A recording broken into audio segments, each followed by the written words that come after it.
Okay, so Penn State was able to come out and get their sixth win of the season, playing Iowa and being able to win 30-24. The game started out really bad. Penn State got the ball first, and they went three and out, and then they had a safety. Then Iowa got 3 points off of that punt, and then they got a touchdown shortly after that to make it 12-0. And it was really looking bad in the beginning. Penn State for the first maybe 10, 15, about the first quarter of the game almost, I think. They just really did not look good offensively. They were struggling. They had no rhythm. And they were just tripping all over themselves in the special teams area. And that was just not good. But then they kind of settled themselves. They had a nice, I think it was 10-play, 85-yard drive that Trace McSorley led. And then it was 12-7. So they're like, okay, as bad as it was, we were only down 12-7. So then there's another safety. Then it goes to 14-7. And then it went downhill, real downhill from there as Trace McSorley went down and got injured. And it did not look like, it looked not enormously serious, but it looked like it could keep him out for the rest of the game. But then Tommy Stevens came out. We did a little bit, but the one thing that really got us back in this game and really got us the momentum, I think, was that pick. It was almost a pick six. Stanley threw it, and we got it, and John Reed returned it about 37 yards down to our 3. Next play, Tommy Stevens keeps it 14-14, and we tied it up. Then Iowa got a field goal, about a 49-yard field goal, and then Jake Pinniger came through big today, and his first of 3 big makes was right before halftime, and it tied it up 17-17.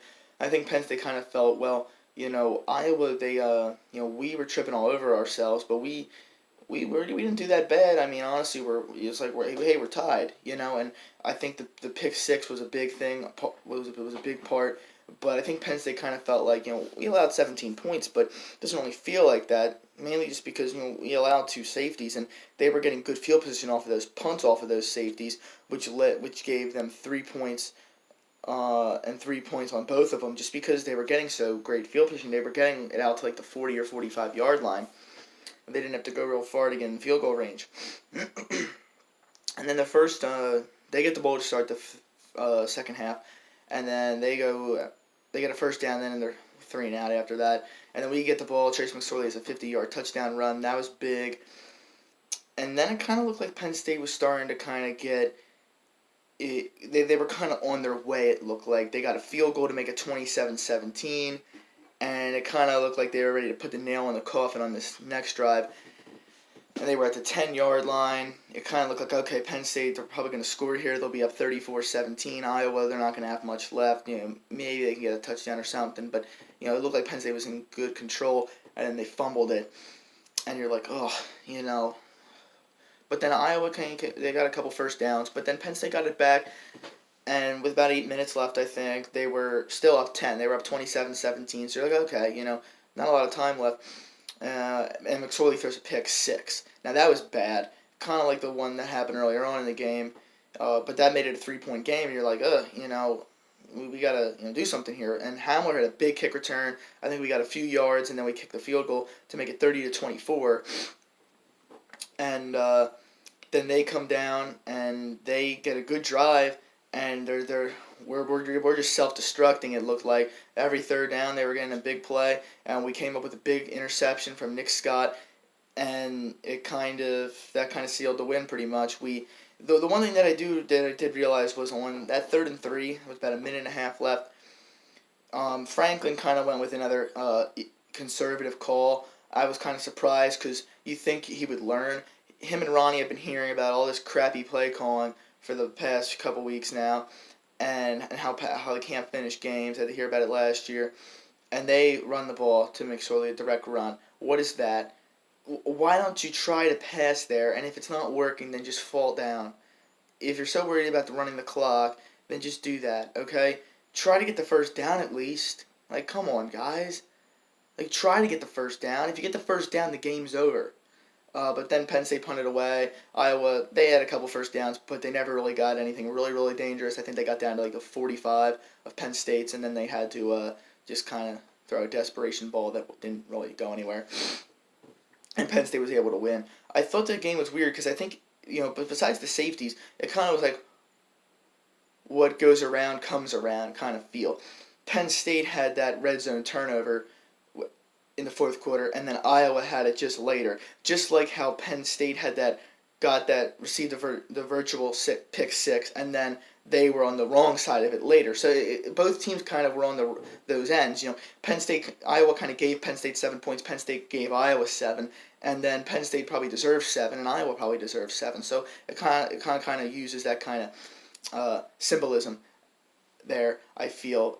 Besides the four safeties, I really think the score was pretty indicative of what the game was. I think Penn State was the better team and they did deserve the win, but I do think that it was by a pretty close margin. Overall, I think what won them the game was the receivers were able to show up and they were able to make plays when necessary. And I think that that was big. I think the offense responded well. I think Tompkins had a good game. Hamler had a good game. Fryermuth had a decent game. I think Sanders did some nice things in the running game when he needed to. McSorley, some of his throws were a little bit off when he came back, but I think that's understandable. Tommy Stevens looked good. He did what we needed to do.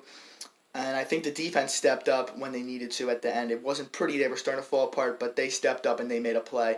And I think this was a big game because 5-3 going to Michigan, I think the team starts to fall apart. I think 6-2. I think if they have a little bit of momentum going into the Michigan game now a little bit after a pretty big win over a pretty good Iowa team. I mean, this is a good Iowa team. This is probably the best team in the Big Ten West in my opinion. As Wisconsin's kind of falling apart over themselves. This next Michigan game is big. I mean, I don't think many people will give us a chance of winning it. I honestly think we have a chance, though, because I don't think Michigan's offense is that great, and I think if our defense can hold them to under 30, I think we have a chance in the game. It's just that our offense has to play more like how they did today and, in the other games this year. And if it plays like how it did against Michigan State and Indiana, we will be losing. We will be losing because their defense is too good. We're going to have to win the turnover battle. We're going to have to make some plays happen, and we're going to just have to grind out a win next week. If we're gonna win, that's the kind of game we're gonna have to win.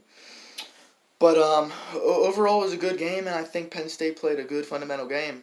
And that's really all I have right now. It was a good win. We're bowl eligible, 6-2. Hopefully, we can continue to finish the year out, and hopefully, we'll move into the top 15. And it should be a big matchup next week between Michigan's probably gonna be around 5, and we're probably gonna be in the top 15. So it's probably one of the biggest matchups in college football next week. So that's what I got. I'll give you a preview on Thursday probably for that game. But that's what I got from tonight, guys. Peace out.